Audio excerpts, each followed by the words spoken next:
युवाओं का भविष्य बना रहे हैं। हनुमान जी बेनीवाल सबसे ज्यादा संघर्ष किसानों के लिए कर रहे तो अशोक जी ने चुनाव बंद कर दिया इरमाते मतलब की, तो ओशिया के अंदर अब की बार यहाँ नजदीकी आपके से जरूर उतारेगी।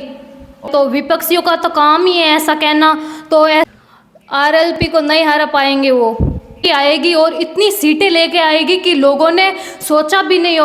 तो हेलो दोस्तों, राम राम सा।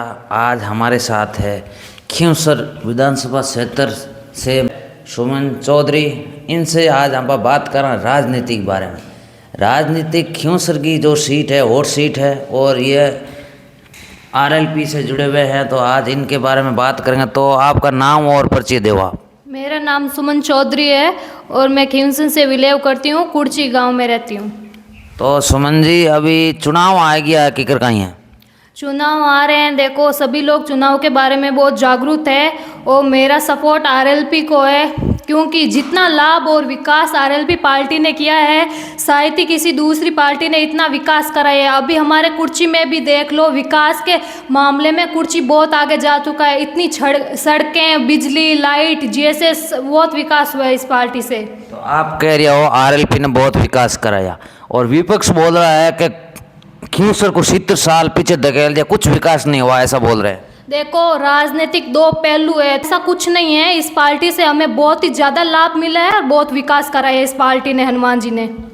तो अब आगे क्या मोल रहेगा चुनाव का? कई बोल रहे हैं अब की बार खींवसर में परिवर्तन दूसरी टाइप होगा, तो आप कितना मजबूत हो? देखो हम तो बहुत मजबूत हैं और परिवर्तन दूसरी टाइप नहीं होगा। इस बार आरएलपी आएगी और इतनी सीटें लेके आएगी कि लोगों ने सोचा भी नहीं होगा। इस तरह से मोर्चे से आरएलपी उतरेगी क्षेत्र में। आप कह रहे हो कि आरएलपी इतनी सीटें लाएंगी और विपक्ष तो कह रहा है पिछली बार 3 सीटें ही थी, अब की बार 1 सीट आएगी और आप कह रहे हो इतनी सीटें लाएंगे। विपक्ष तो कह रहे हैं कि पिछली बार 3 सीटें आई थी। देखो आगे से आगे ये पार्टी और ज़्यादा मजबूत हो रही है। पहले इसमें कम संख्या थी, अभी लाखों करोड़ों युवा लोग इसमें जुड़ चुके हैं और मैं वादा करती हूँ कि अगर इस बार ये पार्टी आ गई तो नागौर खींवसर विकास के क्षेत्र में बहुत आगे चला जाएगा और सभी लोगों को पीछे छोड़ देगा। और कांग्रेस से ज्योति मिर्धा जो बीजेपी ज्वाइन कर ली है, तो बोल रहे हैं कि हम आरएलपी को हरा देंगे। उनका क्या महत्व रहेगा यहाँ पे? आरएलपी को नहीं हरा पाएंगे वो। तो एक मैं यूँ कह रहा हूँ, आप स्टूडेंट भी हो, तो अशोक जी ने चुनाव बंद कर दिया इरमाते मतलब आप खुश हो कि नहीं हो? अशोक जी ने जो कॉलेजों में चुनाव बंद कर दिए हैं इसे गलत है, क्योंकि हनुमान जी बेनीवाल जी ने भी सबसे पहले कॉलेज से ही अपना भविष्य शुरू किया था। तो जो बच्चे को राजनीतिक में इंटरेस्ट है तो वो यहीं से अपना वो भविष्य शुरू करते हैं। अब जैसे आरएलपी आप कह रहे हो 200 सीटों पर चुनाव लड़ेगी, तो ओशिया के अंदर अब की बार यहाँ नज़दीकी आपके क्षेत्र पड़ता है, तो कैंडिडेट उतरेगी क्या आरएलपी? जी हाँ, जरूर उतारेगी। और ओशिया के अंदर आरएलपी कितनी मजबूत है, क्योंकि आपकी नज़दीकी क्षेत्र है, आप घूमते हो वहाँ?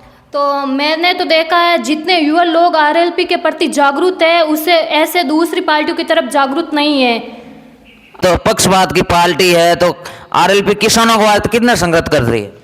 देखो हनुमान जी बेनीवाल सबसे ज़्यादा संघर्ष किसानों के लिए कर रहे हैं। हम किसान हैं तो वो हमारे लिए संघर्ष कर रहे हैं। उन्होंने पिछले 25 सालों से एकजुट होकर हमारे किसानों के लिए संघर्ष किया और अब हमारा फर्ज बनता है कि आने वाले चुनाव में हनुमान जी बेनीवाल जी को फुल वोटों से विजय बनाए।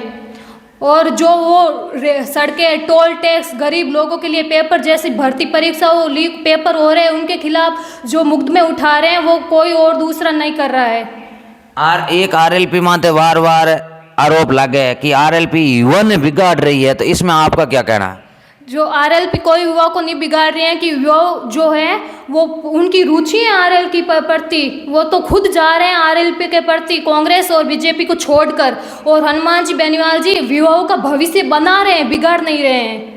आप कह रहे हो भविष्य बना रहे हैं और विपक्ष कह रहा है कि हनुमान जी नशा सिखा रहे हैं, ऐसी बातें कर रहा है। वो ऐसा कुछ नहीं सिखा रहे हैं, जो वो उनकी जो रुचि है वो ही करेंगे। ऐसा कुछ नहीं सिखा रहे हैं नशा वशा, वो तो उनको सही शिक्षा देते हैं, सही निर्देशक दे रहे हैं उन्हें।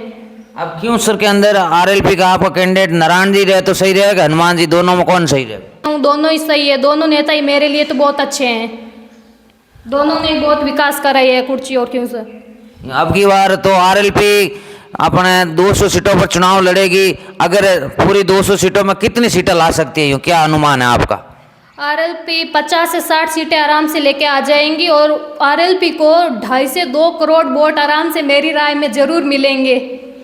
आप कह रहे हो 2.5 से 2 करोड़ मिल जाएंगे और विपक्ष तो कुल मिलाल बोल रहे हैं कि आरएलपी का कोई मौजूद नहीं है, सीट मतलब वोट मत दो, ऐसा बोल रहे हैं विपक्ष। तो विपक्ष ऐसा कह रहे हैं तो वो गलत है, एक दूसरे की पार्टी की वो ऐसे ही कह रहे हैं वोट दो। मैं तो कहती हूँ आरएलपी को, बहुत विकास होगा आपके क्षेत्र में।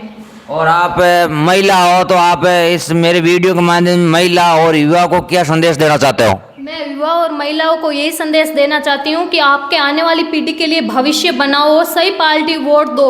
वोट हमारा कर्तव्य है और वोट से विचलित ना रहें और वोट आरएलपी पार्टी को करें। तो दोस्तों ये मेरे साथ सुमन चौधरी है क्योंसर से, और इन्होंने आपकी राय रखी कि आप ज़्यादा से ज़्यादा आरएलपी के साथ जुड़ो और आरएलपी को वोट दो, ऐसा इनका कहना है। और आपकी क्या राय है कमेंट करके ज़रूर बताना। मैं आपका छोटा भाई कन मारवाड़ी, राम राम सा।